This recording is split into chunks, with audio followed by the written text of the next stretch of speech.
ಸಾಂಪ್ರದಾಯಿಕ ಖುಷ್ಕಿ ಬೇಸಾಯ. ಮೊದಲ ಮಳೆಯ ನಂತರ ರೈತರು ಉಳುಮೆ ಕಾರ್ಯದಲ್ಲಿ ತೊಡಗಿಕೊಳ್ಳುತ್ತಾರೆ. ಹಳ್ಳಿಗಳಲ್ಲಿ ನೇಗಿಲನ್ನು ಇಂದಿಗೂ ಆರು ಅಥವಾ ಏರು ಎಂದು ಕರೆಯುವುದುಂಟು. ಮೊದಲ ಉಳುಮೆಯನ್ನು ಹೊನ್ನಾರು ಎನ್ನುತ್ತಾರೆ. ಹೊನ್ನು ಎಂದರೆ ಚಿನ್ನ, ಆರು ಎಂದರೆ ಬೇಸಾಯ ಅಥವಾ ಆರಂಭ. ಸಮಗ್ರವಾಗಿ ಹೊನ್ನಾರು ಎಂದರೆ ಚಿನ್ನದ ಬೇಸಾಯ. ಒಳ್ಳೆಯ ದಿನ ಮತ್ತು ಕಾಲದಲ್ಲಿ ಹೊನ್ನಾರನ್ನು ಹೂಡಲಾಗುತ್ತದೆ.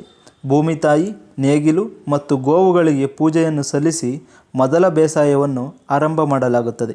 ಸಾಂಪ್ರದಾಯಿಕವಾಗಿ ಮೊದಲಿಗೆ 3 ಸುತ್ತು ಬೇಸಾಯ ಮಾಡಲಾಗುತ್ತದೆ. ಮುಂದಿನ ದಿನಗಳಲ್ಲಿ ಉತ್ತಮವಾದ ತೇವವನ್ನು ಹೊಂದಿದ ನಂತರ ಸಂಪೂರ್ಣ ಹೊಲವನ್ನು ಬೇಸಾಯ ಮಾಡಲಾಗುತ್ತದೆ. ಬೇಸಾಯ ಮಾಡುವುದನ್ನು ಹುಕ್ಕೆ ಹೊಡೆಯುವುದು ಎನ್ನುತ್ತಾರೆ. ಭೂಮಿಯನ್ನು ಪೂರ್ವದಿಂದ ಪಶ್ಚಿಮಕ್ಕೆ ಉಳುಮೆ ಮಾಡಿ ಬಿತ್ತನೆ ಮಾಡಲಾಗುತ್ತದೆ.